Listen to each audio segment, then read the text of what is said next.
Welcome to Soul Talk, a podcast founded and created by Monica Ramirez, the Warrior of Love.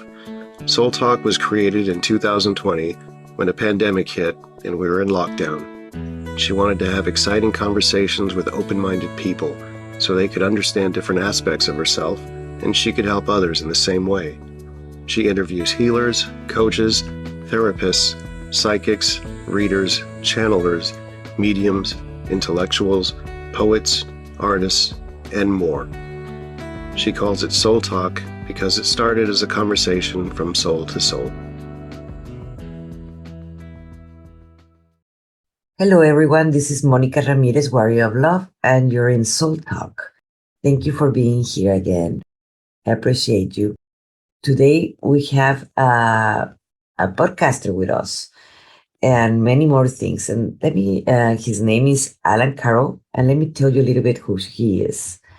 Alan Carroll is an educational psychologist who specializes in transpersonal psychology. He founded Alan Carroll and Associates 30 years ago.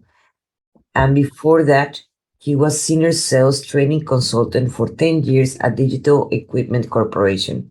He was dedicated his life in search of tools that he can be used for everyone to escape a psychology suffering caused by misidentification with our ego connected to the vast transcendent mindfulness dimensions of consciousness that lies just in the other side of the thoughts and thinking between the words we speak. That is very, very important, actually. And Carol, thank you for accepting my invitation for Soul Talk. I really appreciate you being here. And Monica, thank you for the opportunity to share something that I think will help heal people, all people, young, old, all around the world. Yes, it is. The people do not understand how important is the things that we talk and how we are converting that into our new reality. Can you tell us a little bit more what do you do actually in your therapy? Or what do you do in transpersonal psychology? From an early age, we're talking teenager, I was interested in we'll call spiritual things. I was reading books on yoga, books on autobiography of a yogi, Ram Dass's book, Be Here Now. And they talked about experiences of consciousness usually from India. And I looked at my reality, Monica, and I said, I don't experience those kind of things. Although I believe that what they talk about in those books, the transcendent dimension of consciousness, enlightenment, spirituality was real. I didn't have that experience. So what I ended up doing was following that path. And of course, if you're interested in spirituality, psychology would be a good entry point, because psychology is understanding yourself and how you react to things. And so that led to degrees in psychology, practicing psychology, and the type of psychology that seemed to hum to me was transpersonal. And transpersonal deals with the ego. We have this concept called an ego, and then we have a concept called a being. And how do you build a bridge from the suffering that is caused by identification with the ego and to the identification with the being, which would be space? And it turns out that if you can control the timing of your speaking while you are speaking, in other words, being able to, while I'm talking to you, Monica, I'm able to put empty spaces between the sounds that I speak. That's called a pause. That's called a gap. And when you can consciously create the gap, you become still. And when you become still, there's no more agitation. There's no more, what I'm doing, I'm blowing air out of my body right now. I'm vibrating it and agitating it, and you're hearing a sound. Mm-hmm. Now, if I don't blow air out of my body, you hear no sound. And when you can balance the creation of the sound and you can balance it with the pausing, you now have control of the timing. And then who do you speak for? You speak for your ego. You speak for your identity. And when I can control the tongue of the ego, I may not be able to control the thoughts that the ego thinks, but I can certainly control the tongue of the ego, and I can stop and think and pause, evaluate, decide what's the most appropriate loving action to take rather than attack thoughts. And so I've been doing public speaking around the world for the last 40 years, transporting people from ego identity to being identity by telling them to pause. That is so, so helpful for many of the public speakers, the beginning public speakers like me. That knowing those tricks actually are very, very important. And that's something that you have that's what you teach actually, right? Mindfulness spacious speakers, correct? Right. We call the students mindful, spacious speakers. Mm-hmm. And a mindful, spacious speaker is able to create spaces or pauses between the sounds that I speak. So right now, I am consciously creating spaces between the sounds that I speak. Now, a beginner, they'll have to slow it down a lot slower because they're already on a habit of speaking, a pattern of speaking. Yeah. So we want to disrupt that pattern of speaking, but you don't even know you're in a pattern of speaking. You don't even know that 8 billion people on the planet, they can hear your voice and say, that's Monica, because you have a pattern of your speaking. The ego has a pattern. And if you can disrupt the pattern of the speaking, it disrupts the automatic flow. And from the time you get up in the morning to the time you go to bed at night, it's one continuous flow of uninterrupted thought. Eckhart Tolle, Deepak Chopra talk about 65 to 80,000 thoughts a day pass through your consciousness. And that's a lot of thoughts. And of those thoughts, how many do you manage? I don't manage. What do you mean manage my thoughts? Well, you have to start working on managing your thoughts, and the way to manage your thoughts in speaking is to be able to stop. Mm-hmm. And amateur speakers are not able to stop speaking and create gaps of silence. And then that silence is a portal that opens up to a spaciousness, a void, an emptiness. And when you are able to look at that emptiness and be in the emptiness, you now have control of your physical body. You can tell your body in the middle of your talk, take a breath. You can tell your body to ground your feet. You can tell your body to become still. You can tell your body how I want to formulate the next thought form that I want to send across to you, Monica. How do I want to use my hands?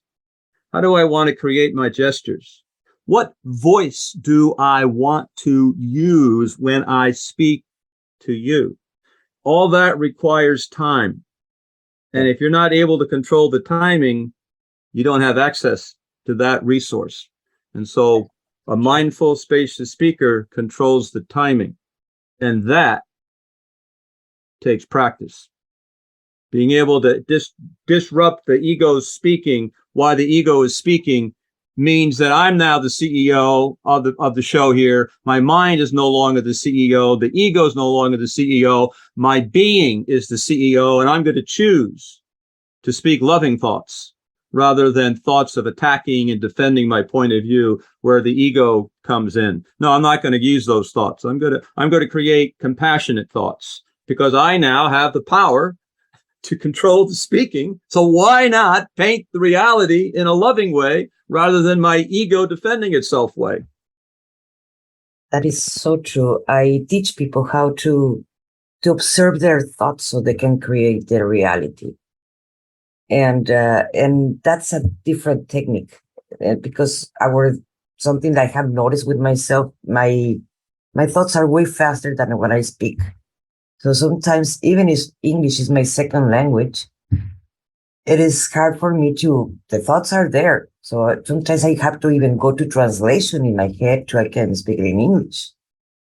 And that just create more, sometimes the ideas or the words is hard to find. So I can't even speak because I have to translate it in English. That's true. A lot of my students around the world, English is not their number one language. Mm-hmm. And so I ask them, okay, when you think, are you thinking in Spanish, speaking English? Are you able to think English, speak English? And if you're fluent, you can think English, speak English. If you're not fluent, you think Spanish, speak English, which requires a delay, because you now have to do another step that you didn't have to do before. Mm-hmm. And if you don't slow down the pattern of your speaking, you're not giving yourself the time to formulate the English thought accurately. And so it's pretty easy to formulate clear thoughts if you slow down. But you got to think about, I'm going to pause. And if you don't have the thought while you're speaking that I'm going to pause now, there's no way you're going to pause. If you don't have the thought while I'm speaking to you, Monica, Alan, take a breath. Alan's not going to take a breath. And if you can't control the flow of oxygen in the machine, the body, the instrument here that's speaking, you just go for a half a liter in, half a liter out, half a liter in, half a liter out at rest. But the whole lungs take 6 liters, and you can increase the volume of energy that you breathe in by just constantly taking a full breath. Means you push your belly out, and you get at least 150% more energy in your body when you can tell your body to take a full breath rather than default back to just an automatic breathing. And if you can give your body more energy, that's very healing, especially if you're in the public speaking business, to be able to energize your body, because the energy is the fire that burns, that sends the thought form out. And if you want to boom the thought form, you need to have that breath. When you're singing, for example, when you sing, you take the breath. I take that breath before I speak. If I don't take that breath, so a speaker who's able to control the breathing, the quality of the sound that they make is more impactful than operating just on a little bit of breath and a little bit of that, because I'm not thinking about breathing. I'm letting my automatic breathing do that, but I have to be present. And when I'm present, I now have control of the instrument. And now I can make the instrument perform better because I'm now in control, because I'm using the pause to create the time to give me control. That is so great tip. And really, of course, it is a practice, it's a training. It is not something that is going to just come out of the blue. Like going back to the second language, even if we know we're fluent in English, because it's our second language, it is hard to know all the vocabulary. So just finding the words because we don't know it. Our first language, it is something else, like in my case. And I might not know the word, but I have to go around the phrase so I can say the same meaning of the word that I don't know, or I forgot about it because it is a different language than mine, even if I'm thinking in English. So, and that I don't know is a pretty important problem for the ego, because the ego paints the interpretation of the reality that I'm looking at right now from, oh, I know what this is. I know that you're Monica. I know that you're this. I know I'm out. I know. However, you're using the past because you don't know anything about this moment of now. This is a brand new moment of now. You've never been in this moment of now before. So you don't know squat about this moment of now. Oh no, I know what this moment of now is. This is Alan. This is me. This is my body. This is America. Not it. I know. Well, there's another way of looking. And another way of looking is to not paint this moment with past paint. Not paint this moment with I know paint or memory paint. Be present into this moment. Well, how do you get present? You think you are present in the moment. So what do you mean I'm not present in the moment? What do you mean this is just a dream? What are you talking about? Well, you don't know what I'm talking about because you're trapped in a prison of your thoughts. And until you can escape from the prison of your thoughts, you are in the matrix. And so you got to be able to take the red pill in order to break through the illusion. And what is the illusion? The illusion is that you're a thought, that you are thinking, that all there is the thoughts that I'm thinking. And the thoughts you're thinking, Toll would say, are just the ripples on top of the ocean. The ocean of stillness is underneath. And when you practice pausing, you drop down into the stillness of the ocean of stillness, calmness, peaceful, loving, joy, wisdom, stillness, no agitation. Heartbeat slows down, breath rate slows down, blood pressure slows down. You begin to no longer react to things that are going on in front of you. You're able to take a pause. You're able to breathe. You're able to create a buffer. You would have reacted like that before. Now you're taking your time. Count to 10 before you do anything. My mom would tell me. And then I will act. So that's a big difference between reacting and responding. And that comes with creation of space or the pausing. And that's a practice. And the way to start for your audience is to practice the mindful spacious speaking, controlling the timing of your speaking. Go home, close the door, in the bathroom, sit down, look at yourself in the mirror. And get your body absolutely relaxed. Keep your eyes closed. Absolutely relax your body. Keep relaxing it. Relax. When you think your body is relaxed, open your eyes and look at yourself in the mirror. And see if you can just hold eye contact with yourself in the mirror. You don't have to say anything. Just see if you can hold eye contact with yourself in the mirror without any physical agitation. If you can keep your body relaxed, no physical agitation, hold eye contact with myself in the mirror. And if my body starts agitating, just close your eyes, take some breaths, open your eyes, and be able to do that until your body is relaxed and you can hold eye contact with yourself in the mirror. Then step 2 is begin to make some sounds. Talk to yourself in the mirror. Real slow sounds. Hello, Alan. How are you today?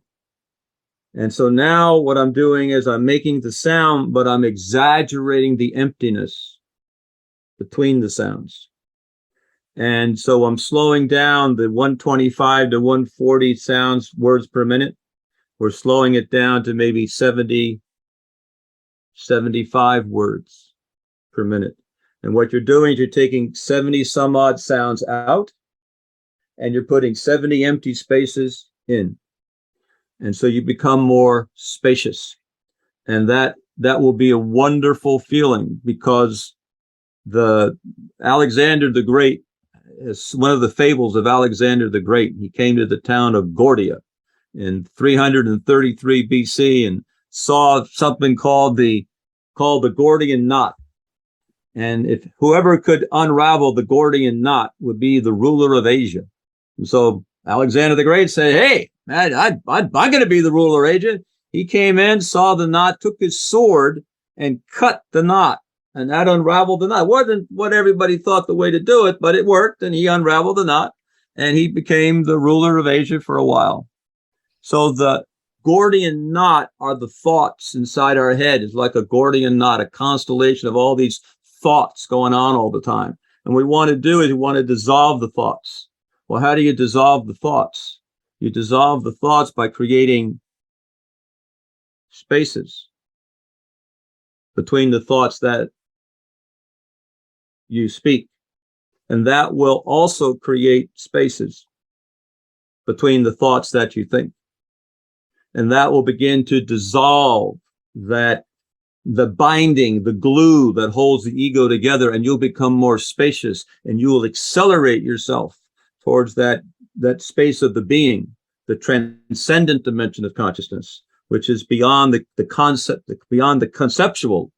It's a non-conceptual, transcendent dimension of consciousness, which you can call enlightenment, you can call it satori, you can call it mindfulness, you can call it presence, you can call it emptiness, you can call it unmanifested, you can call it whatever you want. There's lots of names for it, but it's available to everybody.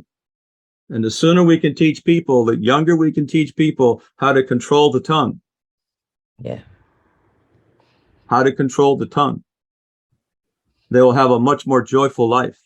Because what you say paints the reality in which you live. And if I don't like what you say and you're a bang, I am feeling really good because my ego really gets to assert itself, but I'm also damaging my physical body. I'm changing the chemicals in my physical body, which is creating like an acid, which causes disease, and you don't want that. And so, pausing is available to everybody. It's free. And that also can cause shame and later on guilt, and that creates a difference of problems in there. Guilt is a big one. Guilt is I was raised Christianity. I was raised a Presbyterian, went to church, went to Sunday school, did Christmas, did all the traditional things, learned the Lord's Prayer, learned the Apostles' Creed, and memorized it and said it. And it didn't have a lot of meaning, but I would do it because, it's just what you do when you go to church, blah, blah, blah, blah. But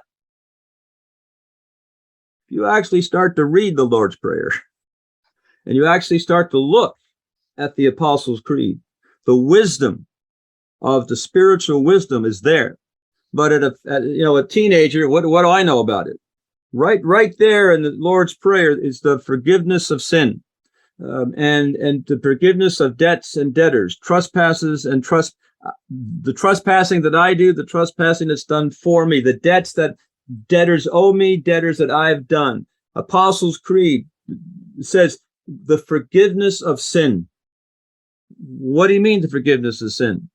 Well, in your reality that you've lived from the time you woke up in the morning of your life when you were conscious at 2 or 3 years old till this moment right now, there are things that happen to you that you don't like, that you complain about. I don't like that. That's wrong. That's right. Da. And so for each of the things that you don't like, you have a grievance or a complaint. Oh. And so you are now painting on the canvas in your mind, your mind's eye, you're painting a piece of crap in your reality, in the movie that you're in right now, and you are painting it. Why would I paint a piece of crap in my movie? Well, because I'm right and you're wrong, and I'm not going to forgive you for what you did, and I will never ever forgive you. Mm-hmm. Well, then you're in trouble. If you're not able to forgive, then you are holding on to a cannonball. And you're jumping into the ocean, holding on to a 30-pound cannonball and drowning and suffering in your righteousness. And yeah, the ego gets to be right, but you're destroying your physical body. You are damaging your physical body. You are causing harm and sickness to your physical body. And so, salvation, forgiveness of sin, comes from practicing forgiveness. And it's not only forgiving things outside of myself, That my mother, for example, you can always say your parents, I'm the way I am because my mother didn't love me, my father didn't love me, I was an orphan, I da da da da. You can have all the reasons to justify your position. Mm-hmm. However, you need to be able to let go, practice forgiveness of yourself. And the more forgiveness you can practice, the more joyful and happy your life will be. But you got to let it go. But it's hard to let it go because I'm right and you are wrong. Oh, I righteous am right. It's really hard for the ego to let go because the ego has identified itself based on its grievances. I am a victim. That's why I am the way I am. I'm a victim, and my mother did it to me, or my father did it to me, and I'm a victim. And see all the things that have happened to me in my life. I'm a victim. I'm a victim. I'm a victim. And so you think victim's bad. No, victim's not bad. It's a lot of suffering. However, it is in their reality, it's not bad. It feeds my ego because my ego says I'm a victim. I got to prove I'm a victim. Well, you got to let go of victim. Can't let go of victim because that's who I am. No, it's not who you are. It's who you think you are. It's because it can be very addictive. The being the victim. It feeds the ego to a point, but it can get you sick. It's not gonna get you empowered ever. In the moment you continue being a victim, and the people are so used to by generations to observe that the victim usually got compassion of or love or attention of other people because poor person, and that's why they use it. It is more easy for the persons to continue with that empower themselves and let go of the victim. And that's why one of the reasons that why they have to always win and compete and so forth. And that's why for them they carry guilt and shame and so forth. Yep. Because it's easier. And they don't know. You just aren't trained as a child. You're not trained in school. You're not aware of managing thoughts has anything to do with what you see and how you react. And you gotta be interested in the subject matter. You gotta take time to focus on the inner journey. You have to take time every day to close your eyes and become still. Every day you have to practice, like brushing your teeth. Because every time I'm able to pause, a little hole is created in my reality. And if I can practice pausing, another little hole is created in my reality. And there is an analogy of mowing a lawn. And in the wintertime, the lawn is frozen.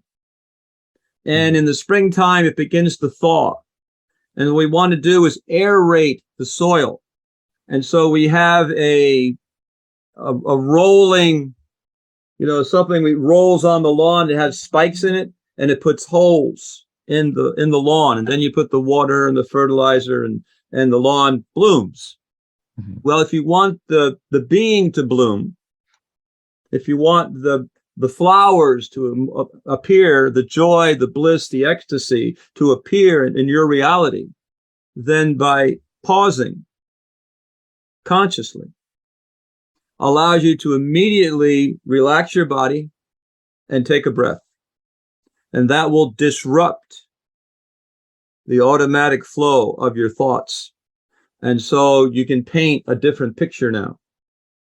You can paint the interpretation in a much more compassionate way, because most people, they take things personally. And if I say something to you that you've identified yourself to be, let's say you're from Texas.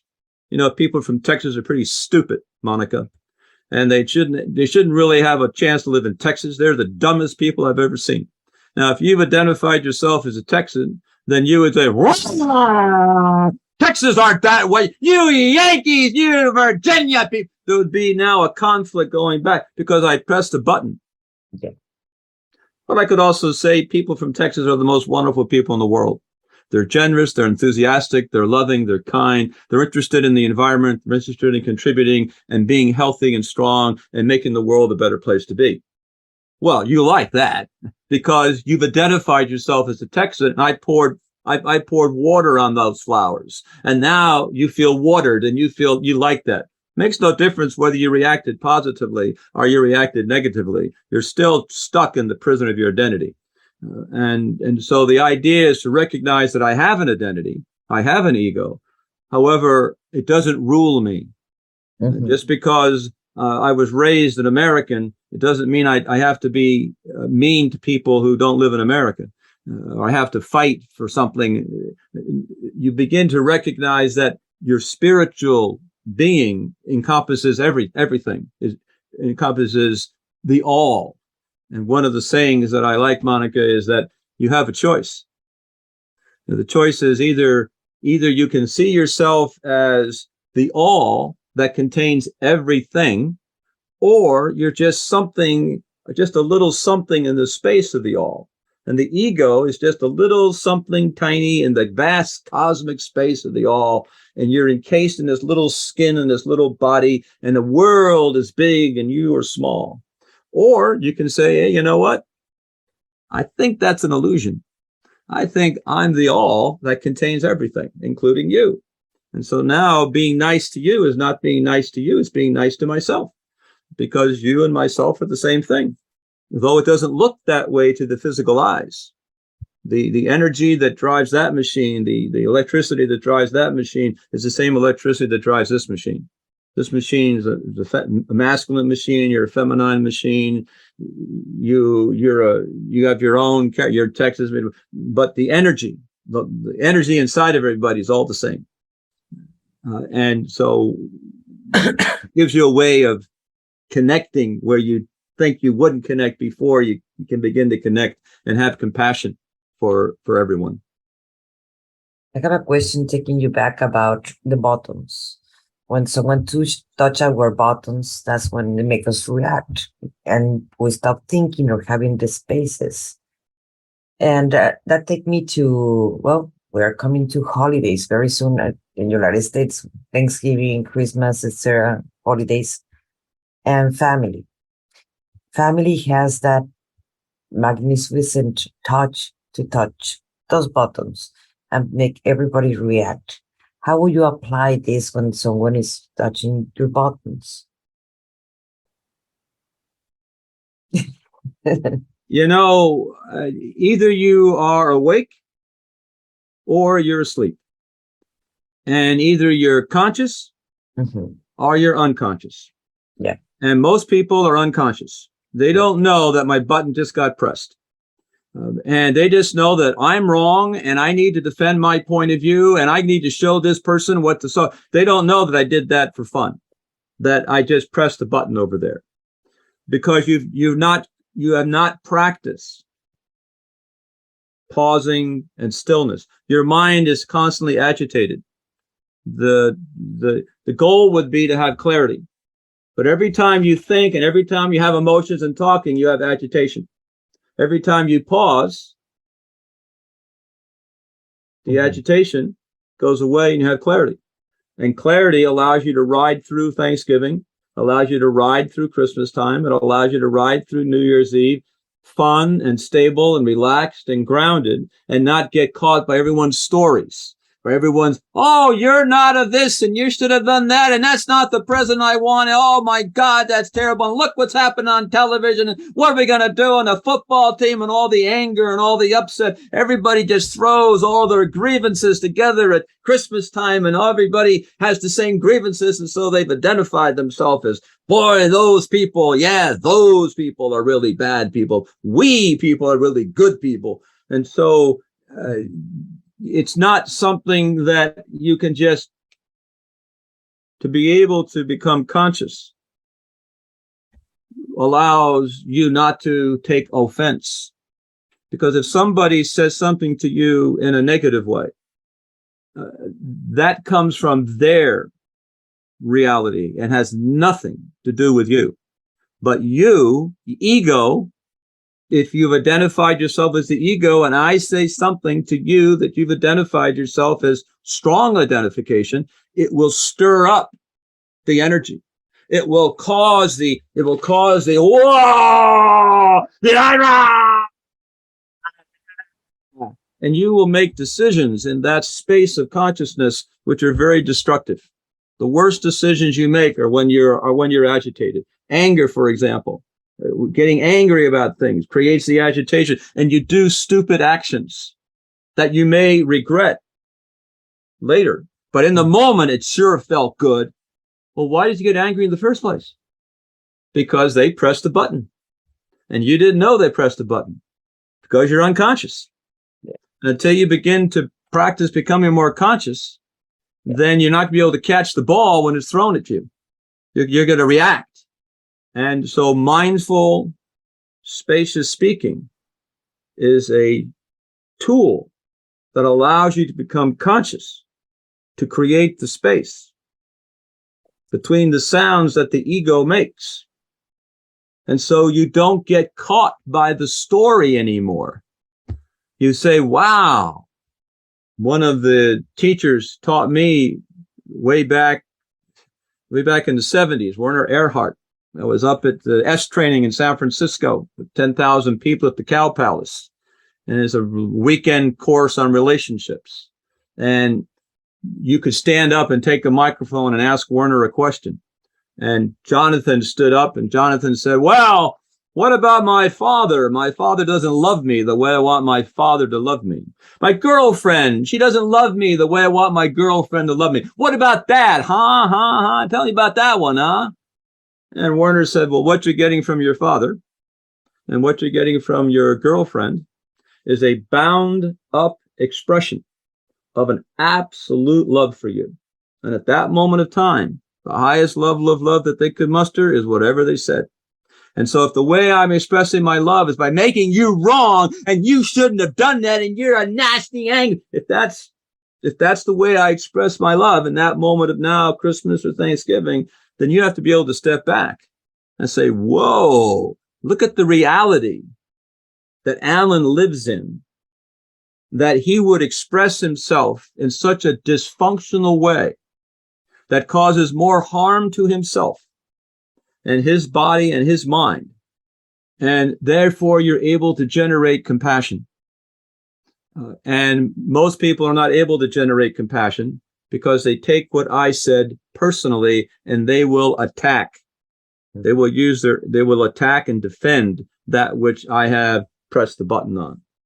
And so unless you practice mindfulness, unless you practice consciousness techniques, you're going to be bamboozled by what people say, constantly being hooked by people, what they have to say, and you don't even know you're hooked. Children do that with parents. I mean, it's not hard to hook your parents. They know what to say to get your parents upset. You know what to say to get your parents upset.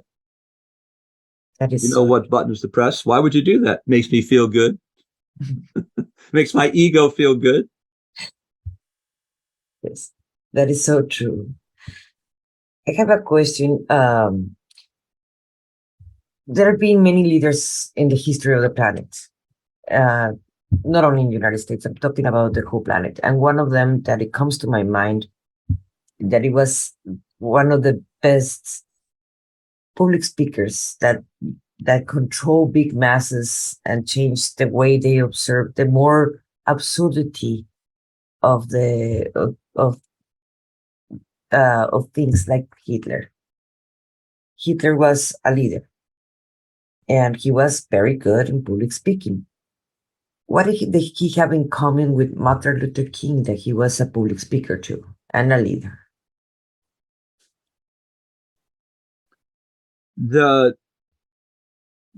When you speak, there's two types of thoughts.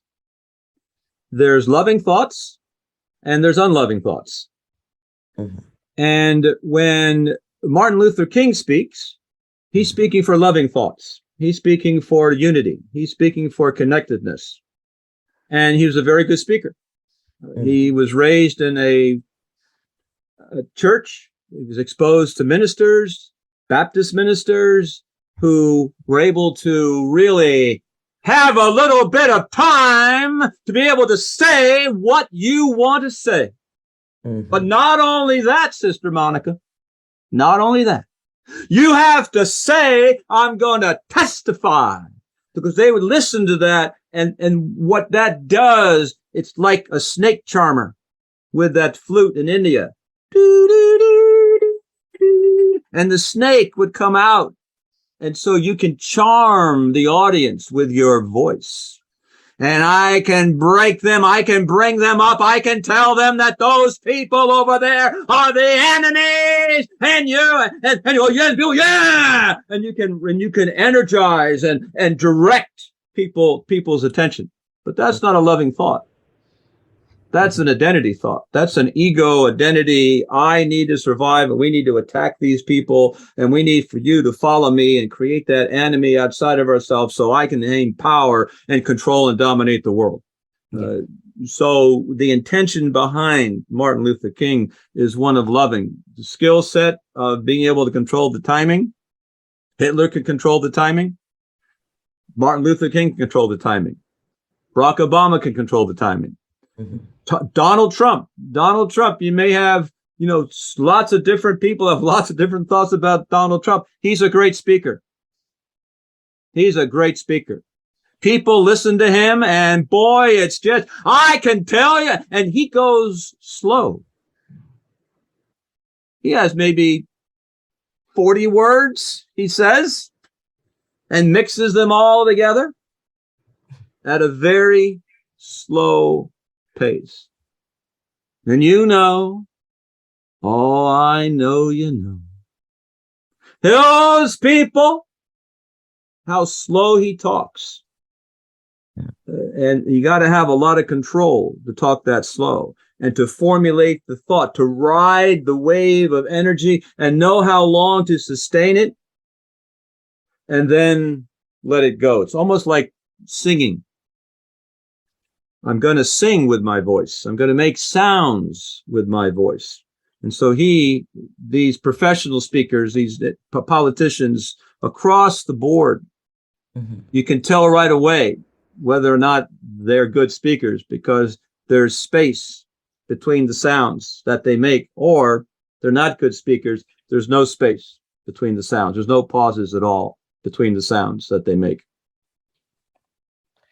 That is great observation, and thank you. It put me in perspective so many things, or that I have not observed before. Thank you. It is great. Now, in July I went to Harvard and with Blue Talks to give a speech over there, and I was so nervous over there that my legs, when I went into stage, my legs were just feeling like gelatin. I did it either way, but I felt that everybody were observing my legs, that they were like gelatin in there. No, everybody told me, no, we don't saw that. Like, oh my God, thank God. But even the slides that I have in my hand, the thing to change in the slides, I forgot even to change the slides, that I was so nervous. I was just focusing to say my story instead of even clicking the button to change my slides. How do you tell someone when they're public speaking in a crowd or with more than two people and they have an important message to give, how they can control their nerves?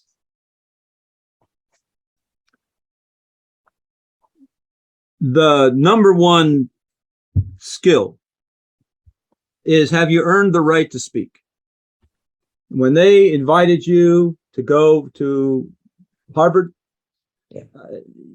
You have a certain level of knowledge, a certain level of expertise. Mhm. Now, either that is real or that is fake.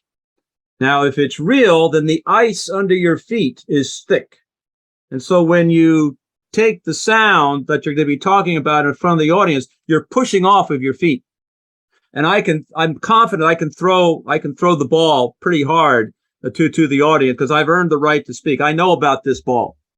Now, if the ice is thin under your feet, then I haven't really deserved the right to speak, and I'm going to look like a fool, and I'm going to push out, and I'm going to fall through the ice, and so I'm real timid.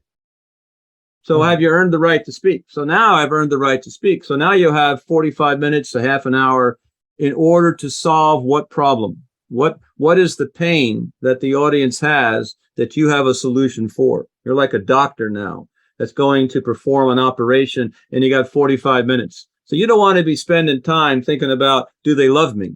You want to be understanding that you have a solution that will heal the pain. And so you want to focus on the procedure of the operation and make it simple. Divide it into pieces so it's not overwhelming of information. And so now we can talk a little bit about the technique.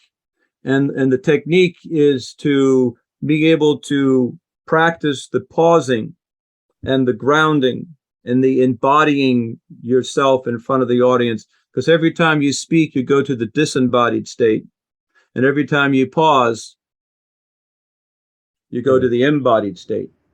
And so you want to be able to dance between the yang energy, which is the disembodied state of the sound, the forward thrusting of the energy, and the yin energy, the feminine energy, which is the inhalation, the grounding, and the pausing. And so you're able to say what you want to say and then pause. So the dance, you're dancing with this and dancing with this. And so now there's the dance.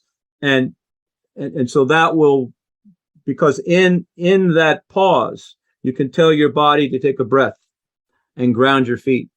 Move over here, move over there. Press the clicker, Monica. You can tell yourself what to do if you pause. If you don't pause, if you're not thinking about pausing, then there's no time for you to control the clicker, relax your body, take a breath. If you took a deep breath, it would relax your body. If you moved your body, it was like a little massage on the stage. If you created some gestures, like you did this and this, and you could actually massaging and relaxing your body as you create the gestures. But you can't think about all those things unless you're able to practice mindful, spacious speaking. You can't do all those things. And anxiety and nervousness and tension is that your mind is in the future. You're thinking about you're going to make a fool out of yourself. And you know as well as I know, the fool is the most powerful card in the major arcana. It's the 0 card.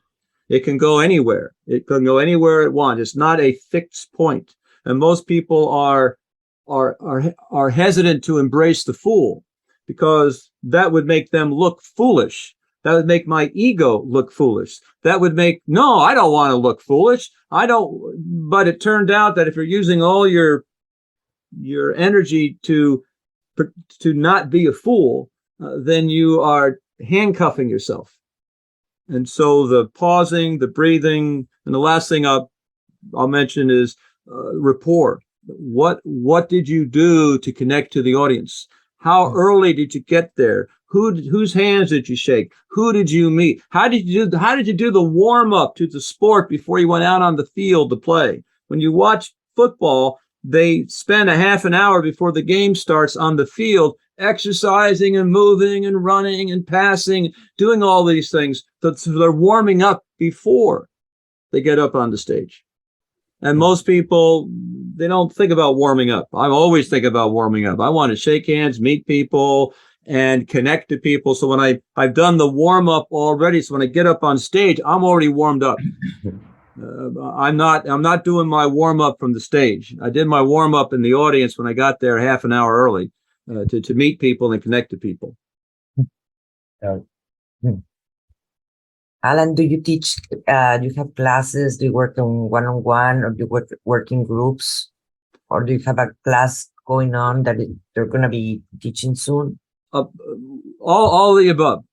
We've been teaching for 40 years around the world, major corporations, and we offer virtual classes. We offer live classes. We offer individual coaching classes. We can coach people on Zoom.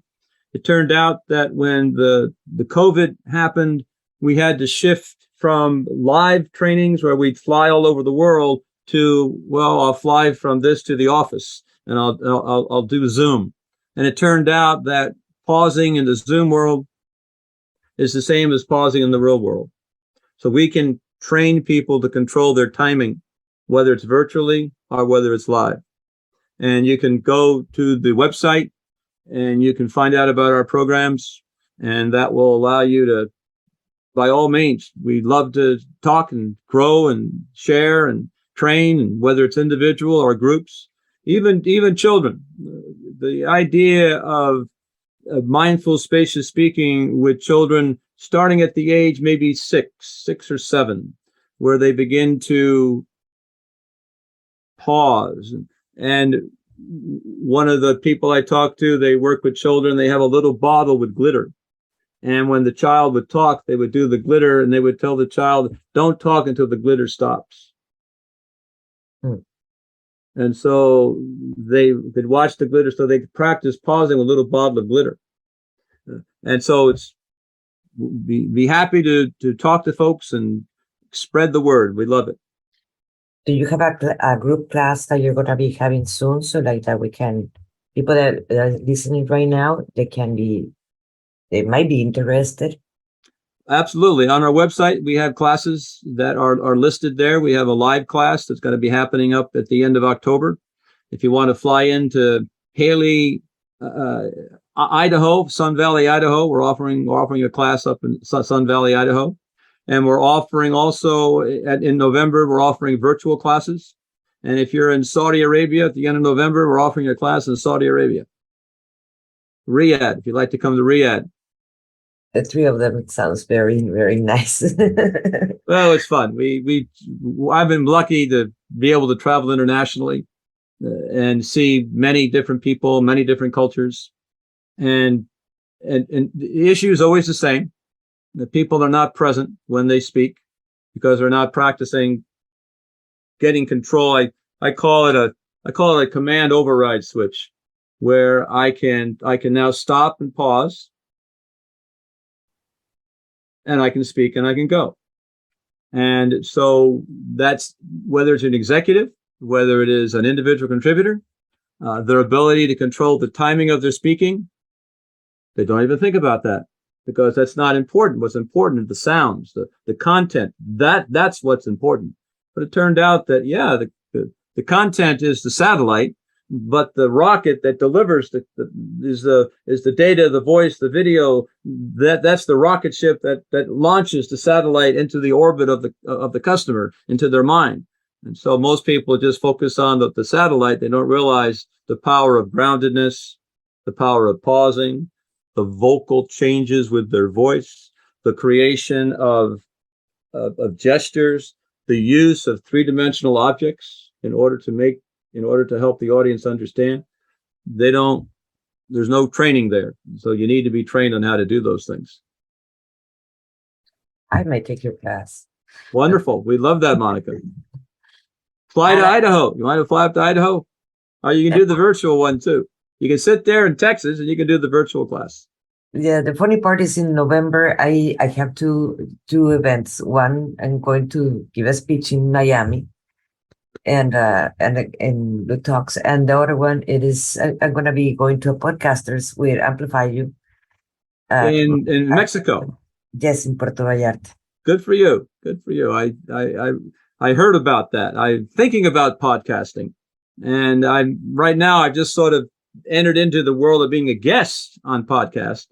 And so now it's like, well, what would it be like to actually do a podcast and experience that? And so I saw Michelle and did that one 1 hour training that she did a couple of weeks ago. And I don't know if you were there, but she was talking about podcasting and from the podcaster's point of view, not from the guest point of view. And I thought that was very interesting. After what I want to do is I want to, in terms of expanding, I would love to get your input on what you've experienced. We can do that offline, but on podcasting and suggestions on how to, how did it go for you? What have you learned? Because you've been doing it for quite a while. Yes, I do enjoy being a podcaster too. That's something that is another of my passions. It became very strongly with that. it was, we can talk about that offline. And but Alan, I really want to thank you for all your advices. Is really, I have not thought about it and pausing before I speak. I always do conscious breathing and I teach that, but I have not thought about pausing before I speak. That is so different that I have not heard before, but it is really a game changer. Well, it is a game changer because you have to be mindful to do it. People Yes. say, well, how do I become mindful? How do I become present? How do I transcend my ego? Well, disrupt the flow. What do you mean disrupt the pause? And you'll see that it's not natural. But soon as I've been practicing a long time, and as soon as I pause, immediately relaxation comes into my body. And I'm able to take a breath. And that gives me an advantage over the person who I might be competing against, who I might be talking to, or who's tense on stage, and Alan's not tense on stage. Why is Alan not tense on stage? Alan's practicing pausing. Alan's also talking about something he knows about. So I'm not afraid of making a mistake. I'm not afraid of you'll ask me a question I won't be able to answer. If you ask me a question I won't be able to answer, hey, I don't know. I don't know. You say you don't know, or say, let me check and I'll get back to you. And because you can't possibly know everything there is to know about everything. Maybe the ego would like that. However, it's not possible. So I'm not really worried about being able to be, if someone's going to ask me a question that I don't know how to answer. That is so true. That is so true. Well, if this video was helpful, please click like, write us a review, or share it with your friends, because, hey, this might help someone else, not only yourself. Thank you so much for watching Soul Talk. And this is Monica Ramirez, Warrior of Love. Thank you. Bye-bye.